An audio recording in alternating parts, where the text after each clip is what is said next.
I feel like we have been falling into a recession for about 4 years consecutively now, and it's never actually been stated that we're in a recession. But hey everyone, thanks for tuning into the Canadian Private Lenders Podcast, a show covering the private lending industry, the mortgage broker space, and the Canadian economy. Your hosts are Neil Andrino and Ryan McNeil. All right, everybody, welcome back. It's episode 95 of the Canadian Private Lenders Podcast with your hosts, Ryan and Neil. Neil, been meaning to ask you how you're feeling on the economy. We haven't talked about it in a couple episodes. Terrible. Give us your update here. Terrible. I Where are we going? continue to be pessimistic. 2-0. Layoffs are up. My most recent freak out moment is outside of the real estate investment market, which I think everyone knows where I'm at. And I think if you've been listening to me for a long time, I would like to say some of these cracks might be showing. Anyways, that's a whole nother story. Economy-wise, I think we're in rough shape. And unemployment, I saw recently was like 8% or like 9% in Ontario, which means 1 in 10 are directly unemployed. If you consider all the other people on like benefits and social services, probably like 1 in 5 are unemployed in Ontario, which is insane. That 20% of the workforce is there. It's also like double most advanced economies. So just a consideration that we might not be in such great shape, even though stock markets are through the roof and everything seems to be humming along. Now, I think if you live in Ontario, it probably feels a little different. And I think that's where maybe we're sheltered in Atlantic Canada, so it doesn't seem as bad as the rest of the country. But yeah, that's my quick and dirty, I don't feel super great about things.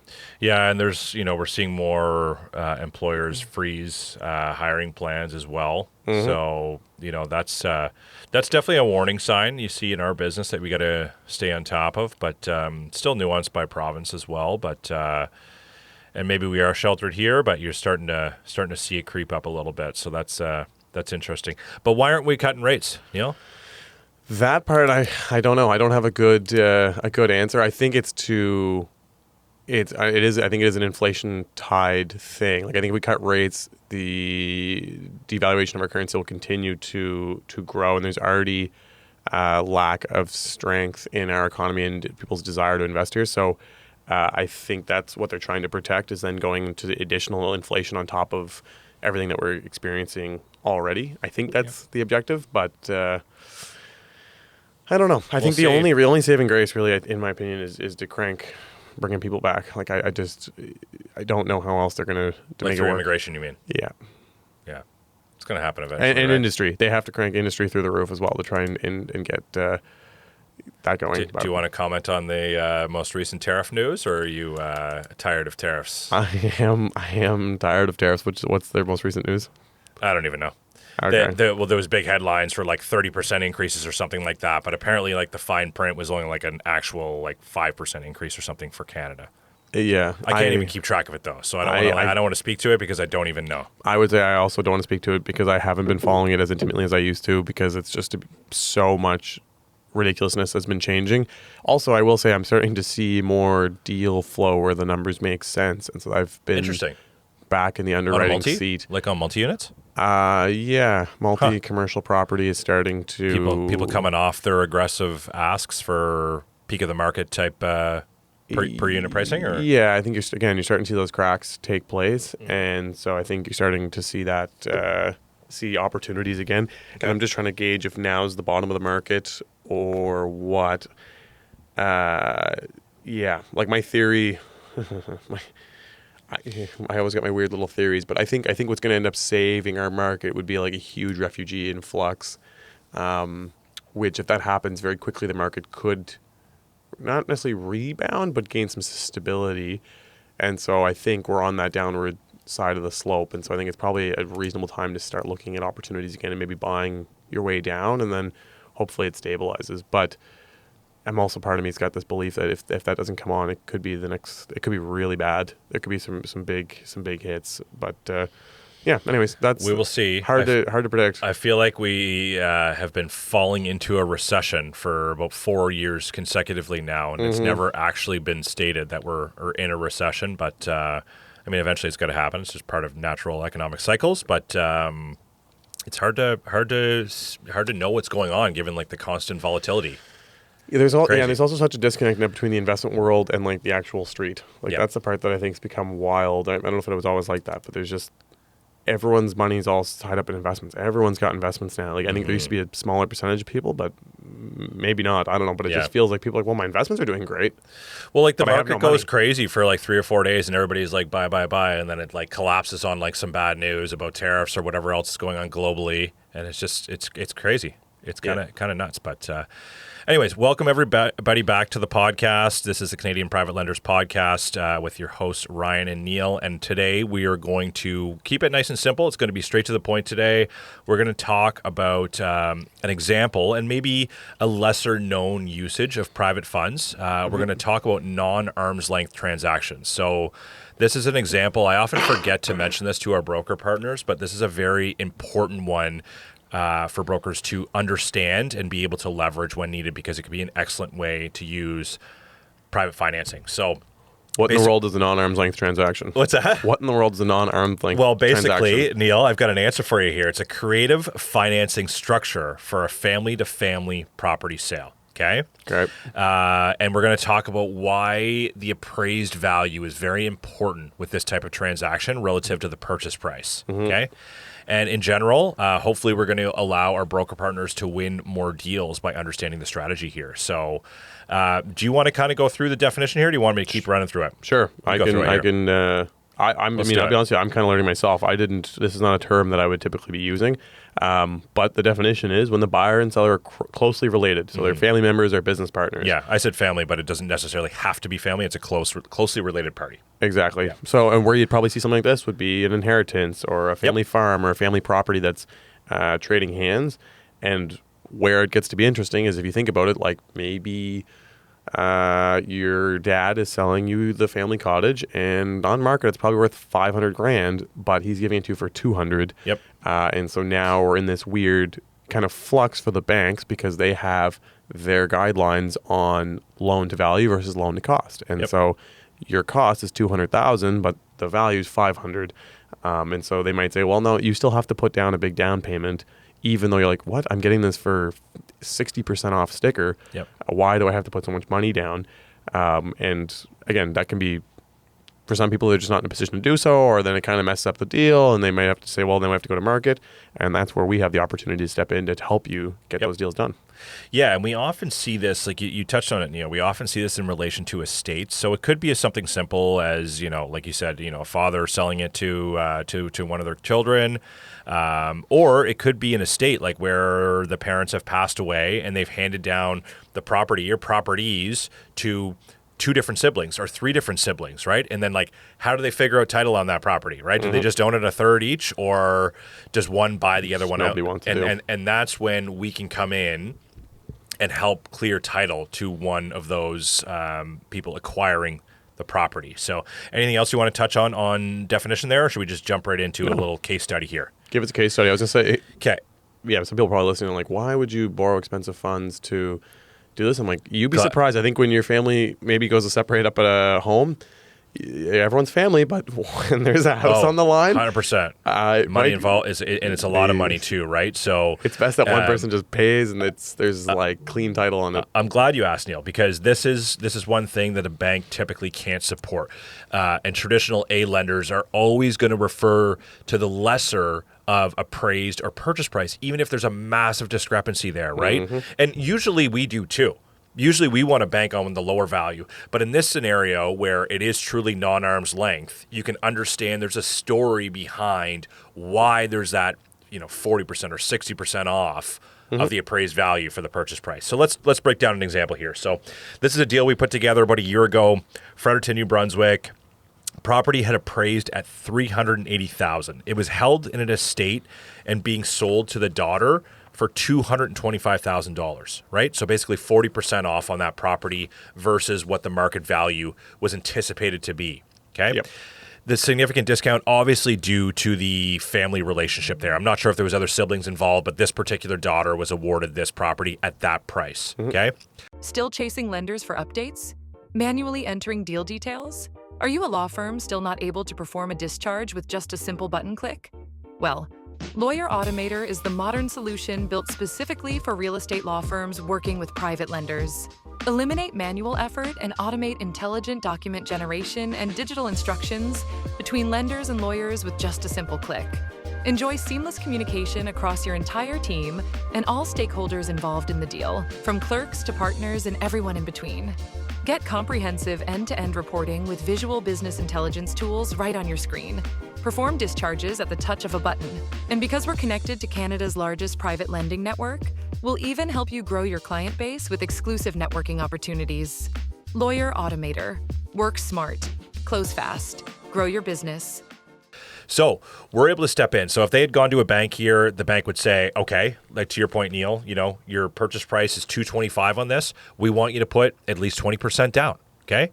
So then $50K to close. $50K to close this deal. This person likely didn't have $50K out of pocket on this deal.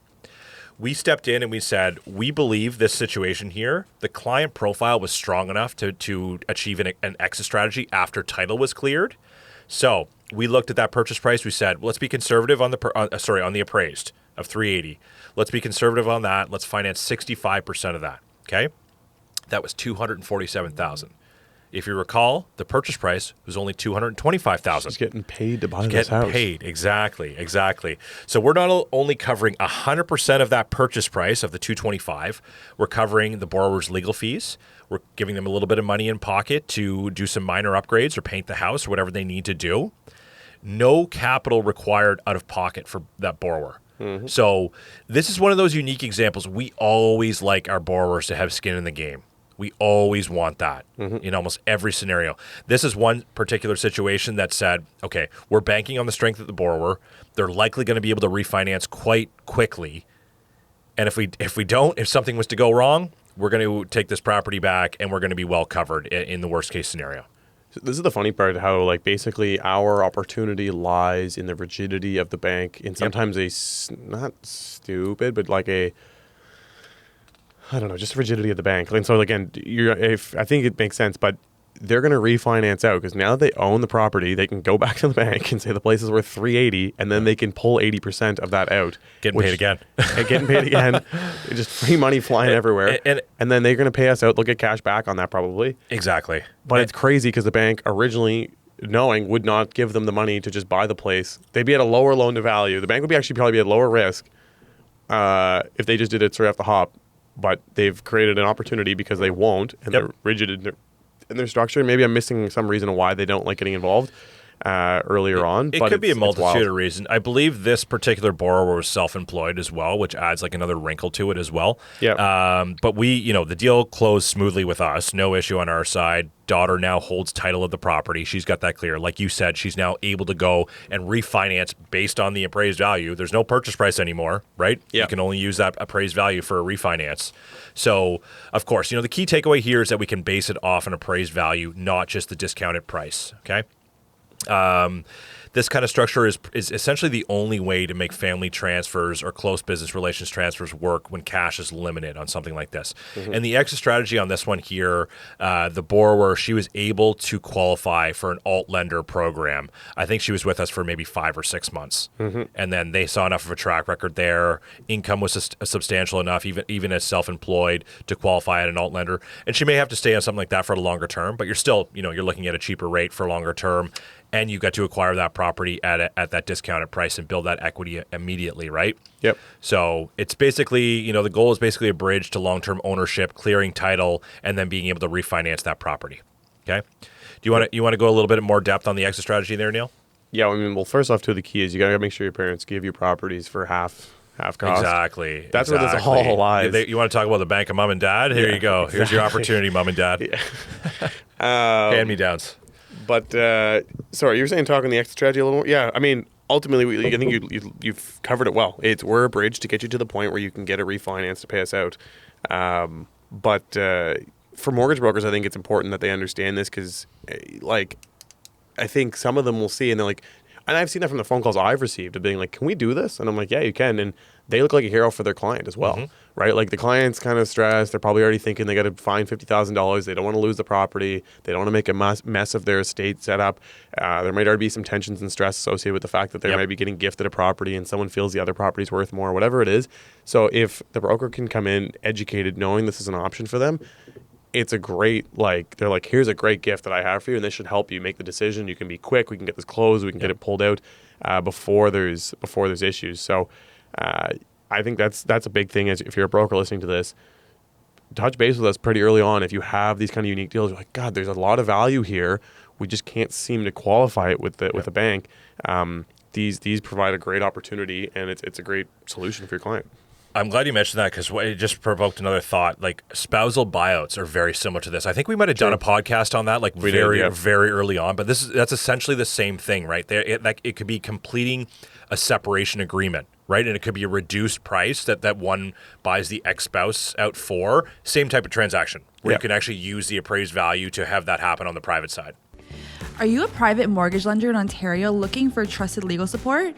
Meet Grecky Carter Professional Corporation, a boutique real estate law firm in Midtown Toronto with deep expertise in private lending and mortgage enforcement. Grecky Carter closes hundreds of private mortgage deals every year, and when recovery becomes necessary, they handle both contested and uncontested enforcement with precision, from forbearance agreements to power of sale and cost recovery strategies. For lenders who demand clarity, efficiency, and results, Grecky Carter has you covered. Visit gclaw.ca to learn more and safeguard your private lending investments. Another way, we've talked about this before too, is instead of saying private lender, it's like an equity lender. Now, we're not exclusively just going to do it because it's equity, but it's a good way to think about it. It's like if there is equity and I'm struggling here, it's a good time to chat with a private and see if there's an opportunity there. It's not a guarantee, but equity is a big part of the equation, right? I prefer common sense lender, Neil. Common sense. Okay. It's casual jab at all the other lenders out there. I'm a little cautious with equity lenders sometimes because there's some equity lenders, and like you and I have talked about this before, where it's like, $1 million property, they need $300K, don't care about anything about related to the borrower's income, nothing. I don't care. I'll foreclose if I need to. I'll go power sale if I need to.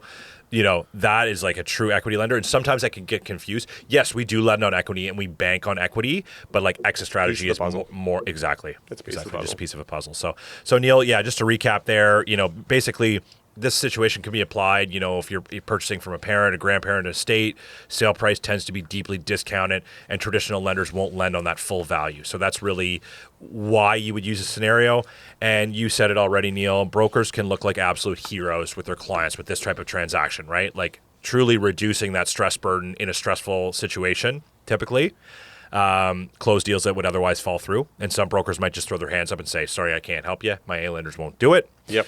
Also, building trust. We said about that. This is one of the biggest reasons brokers need to have a good relationship with a good private lender, because these deals, maybe they're not going to be the same volume. They're just not going to be the same volume as your A book is. They come up.